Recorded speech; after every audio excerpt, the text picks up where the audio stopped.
Macky Sall et le troisième mandat, un débat vraiment inutile. Fabel ginnaaw ba la nuyoo bu baax nuyu Fatou ak Cheikh Tidiane. fay nañ laay nuyoo ñëpp ñi nga xam ne ñoom ñoo ñuy seetaan àjjuma ju ne ci waxtu wi leen. actualité tey defe naa ne ñi xam ne ñooy topp petit déj. ci weer wala at yi ñu génn sax. mën nañu jàpp ne lii ñuy waxtaane nii ñun évoqué woon nañ ko fii que ni Macky Sall bis buñ ko falee 2019 ci ëllëg sa rek dina ñaari débat dina posé débat bi ci njëkk mooy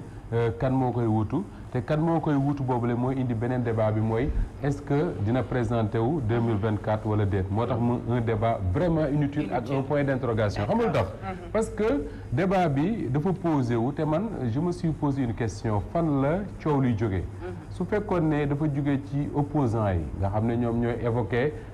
possibilité wu Macky Sall mu faluwaat mën naa ne mën nañ ci wax ne jaru ko jar na ko mais su fekkee ne dafa jóge ci mouvance présidentielle bi ci boppam ñi nga xam ne ñoom ñoo wër président Macky Sall ci boppam ñoom ñooy posé débat bi dama naan ñëpp ñu naan jërul waxtaane ñi ngi juum jar naa waxtaane trop li tax mu jar a waxtaane mooy Macky Sall dañ ko fal en 2012 pour un mandat de 7 ans mu ne dina ko wàññi def ko 5 ans wër àdduna bépp fu mu mën a taxaw na fa wax ne dina ko wàññi def ko 5 ans ñu dem ba 2014 sa côté yooyu su ma juumul mu wax ne léegi mënatul 5 ans 7 ans lay def parce que conseil constitutionnel moo ko tere c'est une longue histoire mais ñun ñëpp xam nañ ne ni mu demee ay njaacaar lañu comme on dit alors mu def 2019 mu def élection gagné ko au premier tour war a donc entamer son dernier mandat en principe war a entamer son dernier mandat ñu jékki-jékki rek je ne sais pas par quelle alchimie au sein même de la mouvance présidentielle am ñu commencé di wax ne Macky Sall mën na présenter waat en 2024 ministre de la justice nga xam ne moom la waa ji tudde woon tailleur de la constitution nga xam ne constitution au Sénégal moom da koy jël rek def ko comme benn tissu vax boo xam ne fu mu ko neex daggee nu mu ko neexee moom mu taxaw wax ne en principe Macky Sall mi ngi def son deuxième et dernier mandat en principe alors en principe boobu aussi jur interprétation parce que am na ñu ne en principe boobu ça veut dire que ni dans l'état actuel de notre constitution Macky Sall mënta présenter waat am ñu ne en principe boobu tubaab la ñuy wax te tubaab la mooy li mu jàpp moom mooy en principe daal maanaam mënta nekk mais en principe am na lu ne ci ginnaaw ma ne lan moo jaroon en principe su fekkee ne moom leer na ko ne Macky Sall mi ngi ci deuxième ak dernier mandat am jërul en principe na wax rek ne Macky Sall mi ngi def deuxième ak dernier mandat yem foofu comme ni ko Seydou Gueye waxee Seydou Gueye le secrétaire général du gouvernement le porte-parole du gouvernement daf ne moom Macky Sall bii mooy deuxième ak dernier mandat woo mais ba léegi Macky Sall waxagu ci Macky Sall bi mu jëlee parole bi mu faloo ba léegi benn yoon la jël parole mooy bi muy def sa déclaration la présidence li mu wax mooy dafay entamer nouveau mandat mooy mandat bu bees lay entamé am na ay année ci ginnaaw waxoon na fi également que ni nañu bàyyi coowu mandat yooyu parce que moom xam na ne constitution bi li mu wax leer na moom moo ko bëgg def ko ci constitution bi article 27 bu constitution bi def ne le président de la République est élu pour un mandat de 5 ans et nul ne peut faire 2 mandats consécutifs c'est ce que l'article 27 dit Macky Sall loolu la wax ne loolu la article la constitution bi wax mais te moom aussi loolu lay appliquer boppam mais appliqué boppam googule 2012 loolu la waxoon ne mandat wu 7 ans lañ ko fal mais dina ko wàññi def ko 5 ans ba pare appliqué ko boppam tu vois les mêmes mots mooy revenir appliqué ko boppam wax ko solennellement devant la nation wax ko devant le perron de l'Élysée muy foofu li nga xam ne président wu France fa la dëkk wax ko ci àdduna bépp bañ demee ba ca cëppaandaw ga mu ne defatul 5-7 ans lay def mu jur coow lu ne kuru ci réew mi maintenant man ma gëm ne di fi professeur Babacar Gueye waxoon en 2017 wala 2018 ba mu ko waxee ñu bari jóg sànni koy xeer saaga ko wax ko lu ne daf ne suñu constitution bi ñu yor moom professeur Babacar Gueye te kenn du ne ma jàngul droit nag parce que da koy jàngale daf ne suñu constitution bi ñu yor amu ci dara lu tere Macky Sall mu mën a présenter en 2024 mu ne suñ bëggee loolu leer nañ def li tubaab di wax ay dispositions transitoires maanaam bind ci constitution bi wax ne Sénégal mandat wu 5 ans ngay def kenn mënu fi falu ñaari yoon te loolu dañ koy appliquer ci mandat wu 7 ans bi nga xam ne Macky Sall moom la defoon ñu ne loolu nañ ko bind mu leer te loolu ba léegi kenn bindagu ko 2000 Ablaye Wade dafa falu ne ñaari mandat lay def 2007 ñu falaat ko mu taxaw ne dernier mandat ma ngi nii 2012 nu mu def wax ma rek ne day présenté waat ba pare ñu wër constitutionnaliste ci àdduna bi yëpp ñu indi leen fii ci Méridien président ñu toog pour daganal présentation troisième mandat wu Ablaye Wade te loolu bañ demee conseil constitutionnel lu mu wax Ablaye Wade mën naa présenté wu waat Ablaye Wade présenté wu ñu dóor ko en 2012 donc lii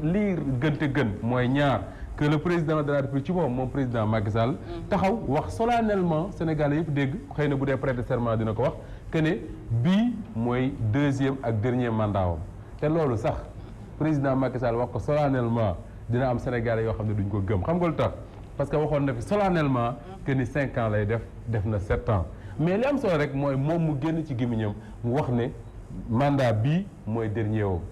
tant que waxu ko coow dina am beneen bi nag mooy ñu def li professeur Babacar Gueye waxoon maanaam xoolaat constitution bi bindaat ci clairement que ni ñaari mandat nga am droit def te mandat wu 7 ans boobu Macky Sall defoon da ciy bokk loolu tant que amul coow lu du fi jël xam nga man Moussa Ba yow sax da nga ko boose parce que man defe naa ne man wóoluwuma Macky Sall bari nga ci moroom non xam nga lu tax kii man waxu politicien du ma ko gëm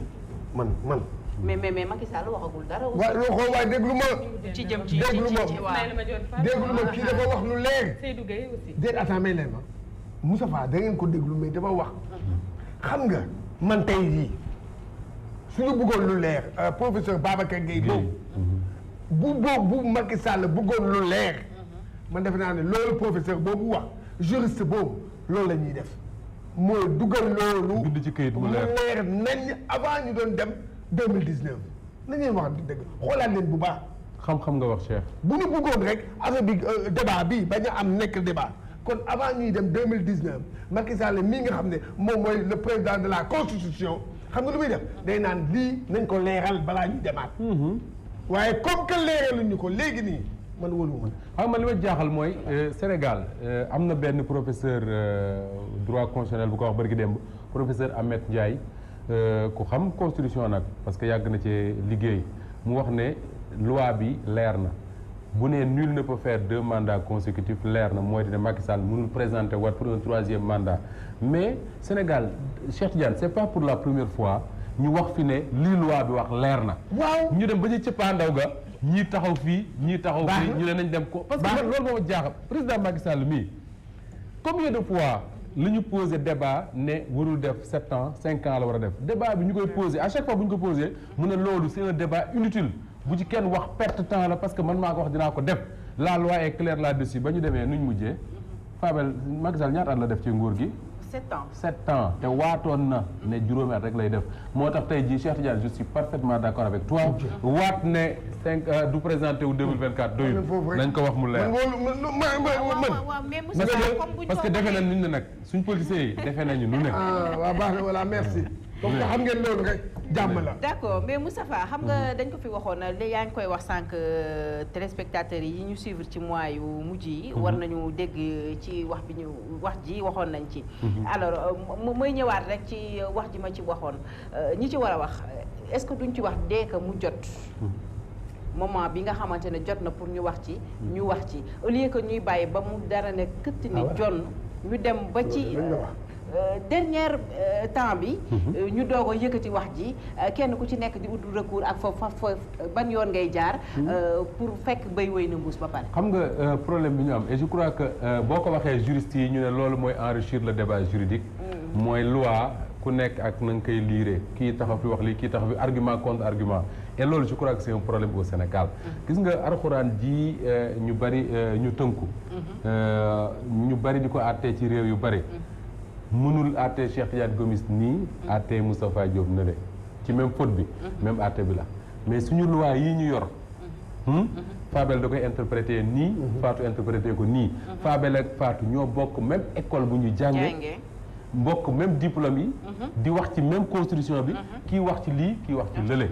xam nga professeur Babacar Gueye bari na ñuy wax ci constitution fan yi ay étudiants am la ñu woon ba mu ci waxee ne nañ ko leeral def ci ay dispositions transitoires yu wane clairement que ni Macky Sall mënu présenter en 2024 dañ ne ko du ci dal tey jii ñoo xam ne waxuma sax ñoo jàngandoo mais ñoo xam ne moom moo leen jàngal ñoo taxaw ne waaw mbir mi leer na li Cheikh Tidiane wax bu ñu deful ndànk dina am maanaam toog ba ci cëppaandaw ga Ablaye Wade nee naa la 2012 loolu am na fi Idrissa Seck fii la jëli professeur droit bu mag boobule constitutionnaliste Carcassonne xaw ma nu mu tuddati waa ji wax ju leer ci constitution wu Sénégal bi Ablaye Wade dem woo ay juriste am yóbbu leen fii ci Méridien Président ñu ne ñoom kenn du leen jàngal droit ñoom ñooy wax ñu wax clairement ne Macky Sall Ablaye Wade mën na présenté waat Ablaye Wade présenté wul demul conseil constitutionnel conseil bi ne ko mën ngaa présenté wu tey jii comme coow li jub na nañ ko lijjanti ca teel parce que man li ma gëm moo di ne man jàpp naa man Moustapha Diop que ni man Macky Sall fi mu toog nii di entamer deuxième mandat bi man jàpp naa ne xel mi defu ci présenté wu en 2024 man loolu laa jàpp Macky Sall waxuma ko mais loolu laa gëm mais na ko wax xam nga nguur ni muy demee c'est-à-dire que au fur et à mesure ñuy dem ci biir mandat bi Macky Sall dina chercher ci ñi nga xam ne ñoom ñoo ko wër kan moo ko ci mën a wuutu ki ko mën a wuutu mooy il faut mu nekk koo xam ne leer na ko ne bu ko présenté devant les Sénégalais mu gagné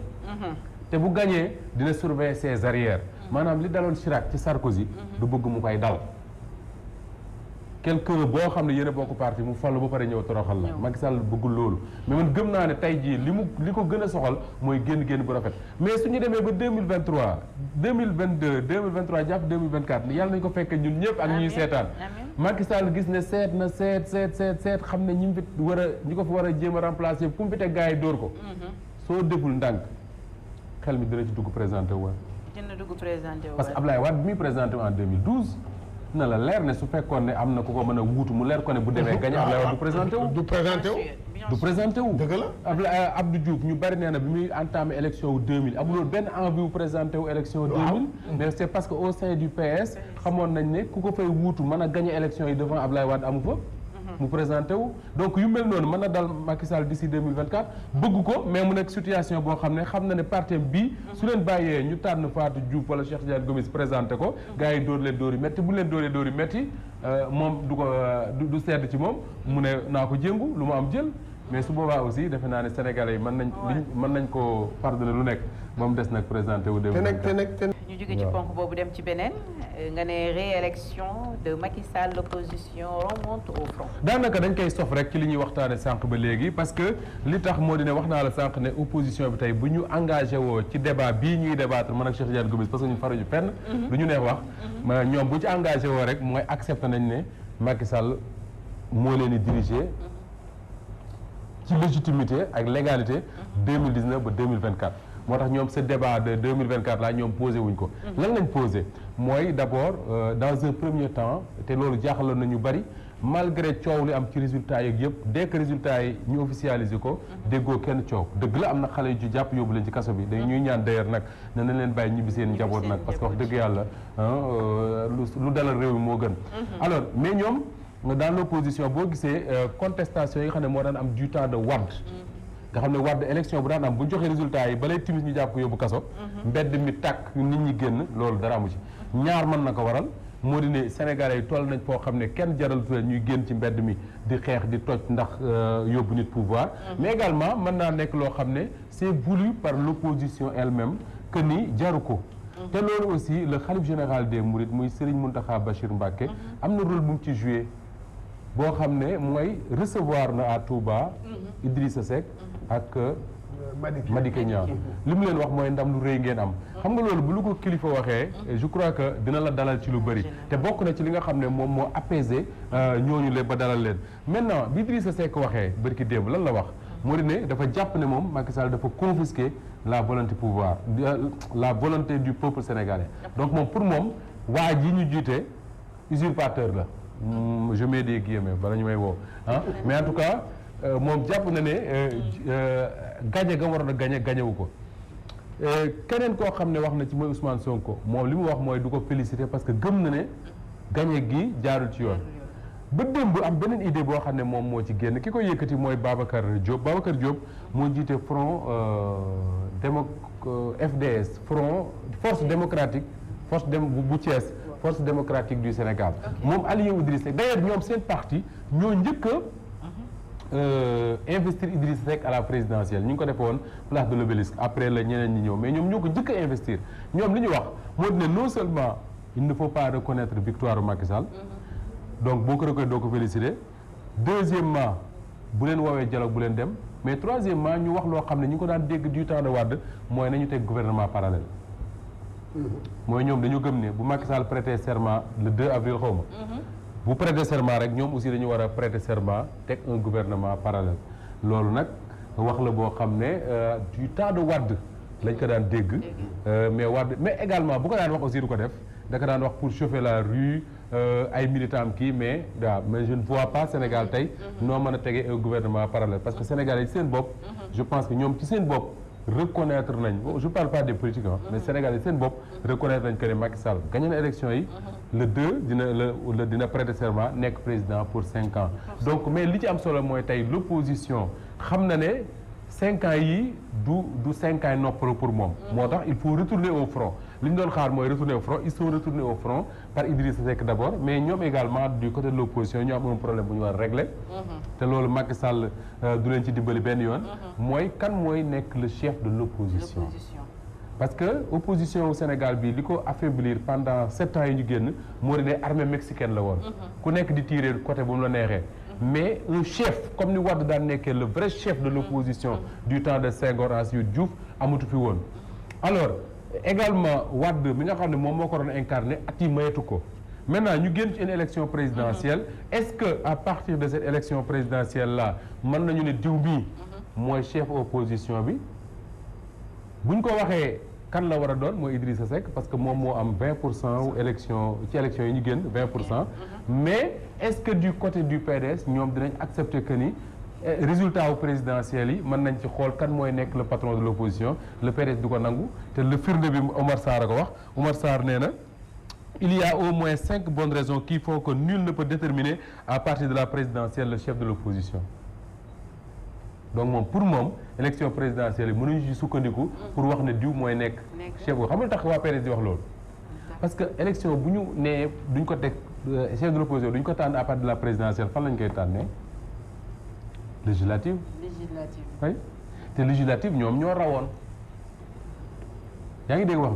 bi législative waa PDS ñoo rawoon ñoom ñoo amoon 300 et quelques mille voix xaw ma tey jii ñoom ñoo am un groupe parlementaire à l'Assemblée donc l'opposition parlementaire le PDS moo koy incarné est-ce que ça suffit pour dire que ni et puis même bu ñu nee ça suffit pour dire que ni PDS ñoom ñooy le premier parti d'opposition tey jii kan au PDS mooy incarner le statut du chef de l'opposition kan Ablaye Wade ay atam mayetu ko non sincèrement ay atam mayetu ko après Ablaye Wade kan moo jiite le PDS Karim Wade moo nekkoon seen candidat mujj dem élection Karim Wade ma nga ca prison ba ca Doha tey jii suñu waxantee dëgg rek buñ nee dañ koy def à partir de la dernière élection